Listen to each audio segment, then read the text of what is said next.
的柔情似水被已经见到尾，想当初爱情的甜美。看那一朵朵菊花爆满山，盛开在我们相爱的季节。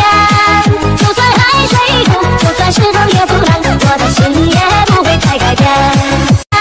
就算海水痛，就算石头也不烂，我的心也不会再改变。Hôm nay là thứ bảy và anh thích đi vào bar, nhạc lên là em nhảy và anh sexy bằng ta. Tối hôm qua em kêu bỏ đội thử đi chơi thì em nói thôi, mà hôm nay em lắc em quay và anh ra đây kêu thêm một độ.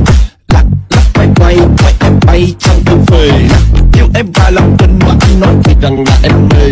Anh thích cái em gạt tay biết đủ thế khi anh đổ bông, và anh biết em nhiều người tình nhưng anh yêu thì em đổ không.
Trời tạo ra địa chấn, phát cái đầu anh là điệp nhân.